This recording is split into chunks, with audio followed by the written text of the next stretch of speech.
오늘 거룩한 주일 맞이하여 주 앞에 나와 신령과 진정으로 함께 예배를 드리는 여러분 모두의 하나님의 축복이 함께 하시기를 주의 이름으로 축원을 드립니다. 오늘 이 복음 말씀을 중심으로 내 안에 있는 주 안에 있는 나에게라는 설교의 제목으로 함께 은혜를 나누고자 합니다. 찬송가 370장을 보면은 주 안에 있는 나에게라는 찬송이 있습니다. 주 안에 있는 나에게 난 근심이 있으려 십자가 밑에 나가 내 짐을 풀었네. 주님을 찬송하면서 할렐루야 할렐루야 내 앞길 말고 험해도 나 주님만 따라가리. 할렐루야.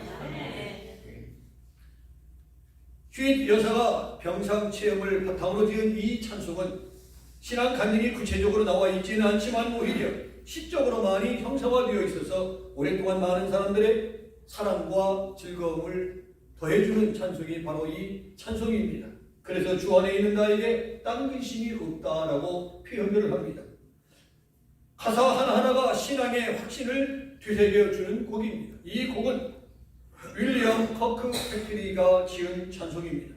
오늘 본문은 주님과 우리와의 관계를 비유하여 설명하고 있습니다. 예수님은 포도나무여 우리는 가지며 하나님은 그 포도원을 관리하고 다스리는 농부라는 것이 오늘 본문 내용의 말씀입니다. 오늘 본문이 주는 몇 가지 교훈을 찾아보겠습니다. 첫째로 농부이신 하나님은 가지를 치고 깨끗하게 하신다라고 말씀하고 있습니다. 본문 2절을 보면은 농부이신 하나님이 하시는 일을 설명해 줍니다. 물은 내게 붙어 있어 열매를 맺지 아니하는 가지는 아버지께서 그것을 제거해 버리시고 무릇 열매를 맺는 가지는 더욱 과실을 맺게 하려 그것을 깨끗하게 하시느니라 말씀하고 있습니다. 최근에 함께하고 예배드리는 새가족 박상창 집사님은 나무 가지치기 전문가이십니다. 아주 예쁘게 잘 교회 나무를 또 하나씩 치워나갑니다. 포도원 농부는 필요 없는 가지, 쓸모없는 가지를 하나씩 제어합니다. 이유가 있습니다. 그 이유는 보다 더 알찬 포도를 따기 위해서 가지를 치는 것입니다. 우린 여기서 고통과 아픔, 실패와 절망 그리고 좌절은 포도나무를 깨끗하게 하시려는 하나님의 다양한 가지치기가 있다는 것을 발견할 수가 있습니다. 프랑스가 낳은 최고의 화가 느르와느는 본래 도자기 공장의 공원이었습니다. 가난한 가정에서 태어난 탓으로 제대로 미술 공부를 할 수가 없었습니다. 그는 도자기 공장에서 일하는 동안 틈틈이 시간을 날 때 도자기에 그림을 그려 넣었다고 합니다. 그냥 재미로 그려 넣은 것입니다. 그러다가 그의 그림이 프랑스 화단의 인정을 받아 화가로 등단하게 되어집니다.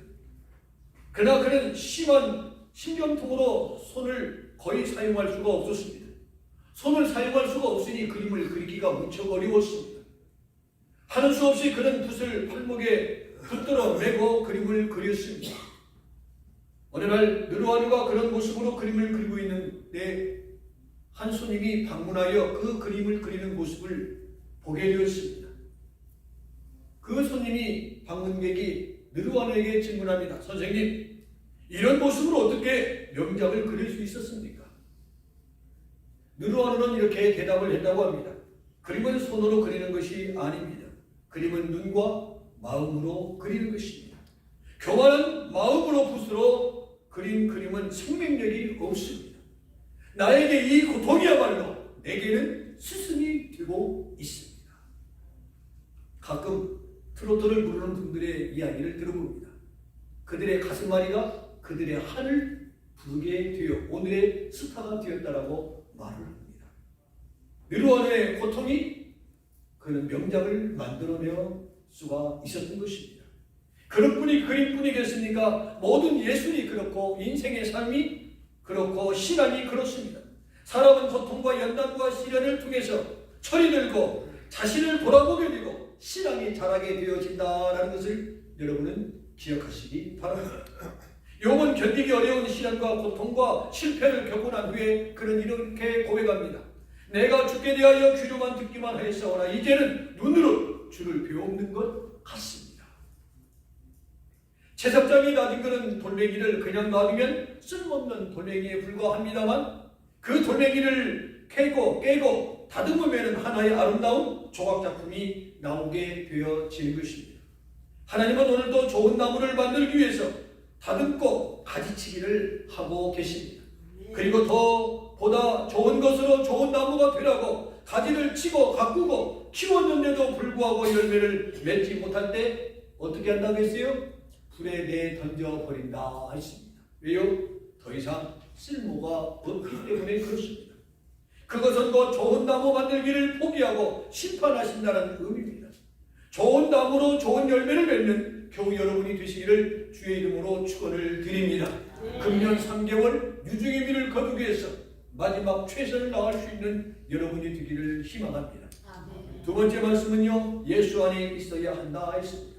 오늘 본문 4절 말씀을 보면은 내 안에 거하라 나도 너희 안에 거하리라고 했고, 가지가 포도나무에 붙어있지 아니하면 스스로 열매를 맺을 수 없음 같이 너희도 내 안에 있지 아니하면 뭐라고요? 그러하니라.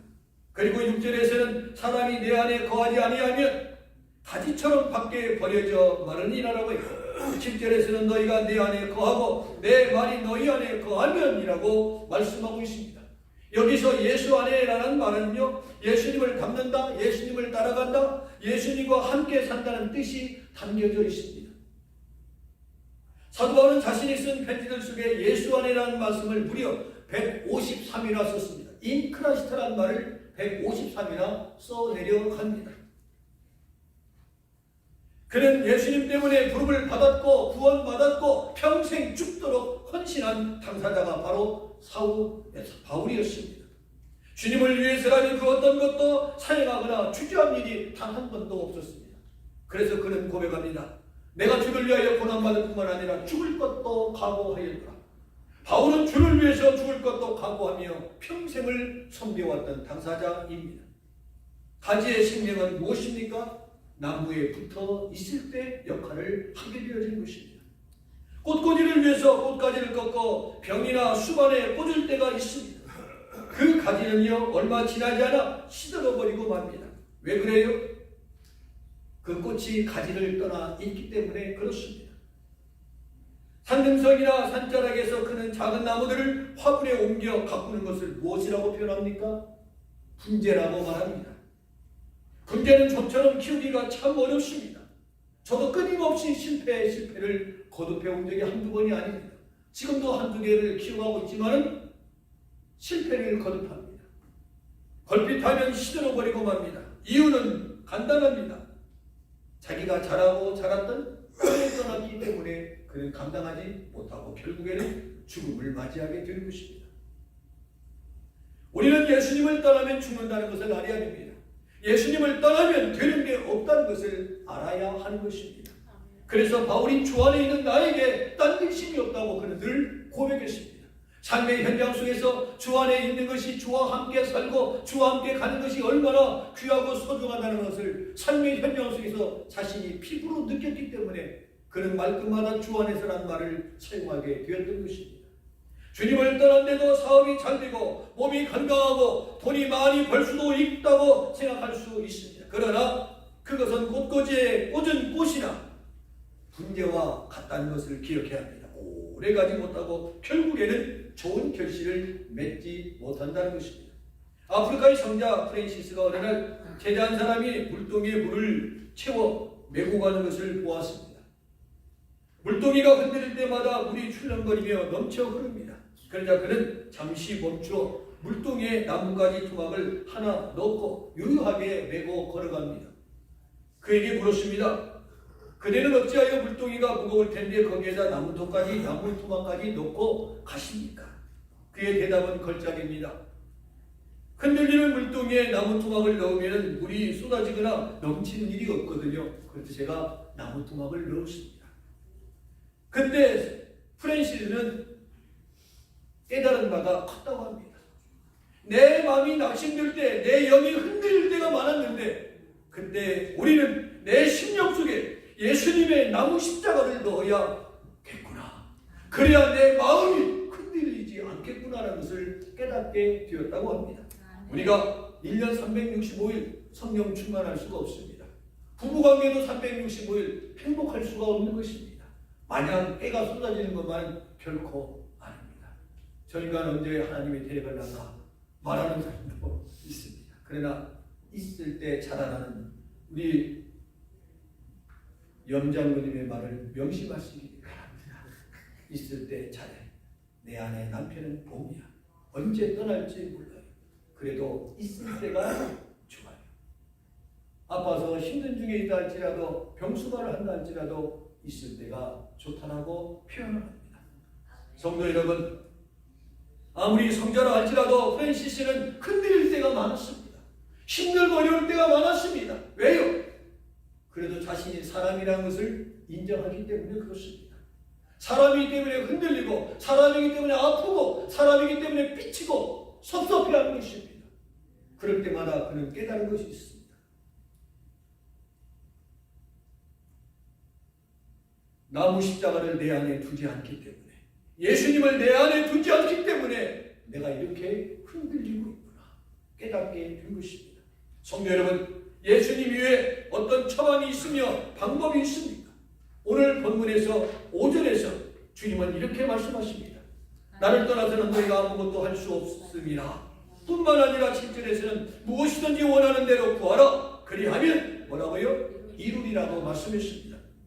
세계적인 주의자로 명성을 날렸던 토스카니가 어린 시절 심각한 근시로 고생을 했습니다. 참 밝은 눈으로 한번 쳐다보고 연주 한번 멋지게 폼나게 한번 하고 싶었던 것입니다. 그러나 그는 근시로 평생을 고통 가운데 지낼 수밖에 없었습니다. 그의 소원은 두 눈으로 밝게 보는 것이었고 훌륭한 연주자로서 멋진 연주를 하고 하나님 앞에 가는 것이 그의 소원이었습니다. 19살 때 그는 어느 오케스트라의 첼로 연주자로 연주하게 되었습니다. 그는 근시였기 때문에 남들처럼 악보를 보면서 연주할 수가 없었습니다. 그래서 연습하기 전에 악보를 수십 번이고 읽고 또 암기를 합니다. 그런데 어느 날 중요한 연주일을 앞두고 상임주의자가 갑자기 큰 병으로 지휘할 수가 없었던 것입니다. 연주인은 다가오고 지휘자는 없었습니다. 이때 대원들을 살피는 중에 곡 전체를 암기하고 있던 토스카니가 지휘자로 발탁되었고 그 계기가 되어 무명 첼로리스트가 세계 최고의 지휘자로 명성을 날리게 되었다는 것입니다. 그의 약점이 무엇이 되었습니까? 강점이 되었다는 것입니다. 바울이 뭐예요? 가장 약할 때 너는 강하니라. 주께서 한번 여러분을 들어주시면 감당할 수 없는 역사가 나타나리라 믿습니다. 아멘. 내 자녀가 부족하다 할지라도 하나님이 들어주시면 세상이 감당 못할 인물이 집안에 나올 줄로 믿습니다. 아멘. 실패 앞에 무릎을 꿇는 사람이 있습니다. 일어서는 사람이 있습니다. 그러나 그냥 일어서기는 어렵습니다. 누군가를 붙잡아야 합니다. 그가 누구입니까? 나를 사랑하는 예수님, 내가 사랑하는 주님이십니다. 예수 안에 있으면 어떻게 됩니까? 만사가 형통하게 되는 줄로 믿습니다. 아멘. 예수 안에 있으면 주님이 현재 내 안에 거한다라고 했습니다. 본문 4절을 보면 내 안에 거하라 나도 너희 안에 거하리라고 말씀하고 있습니다. 주님이 내 안에 거하신다는 것은 나의 주인이 되셔서 나를 지켜주시고 보호하여 주시고 함께 하신다는 말씀입니다.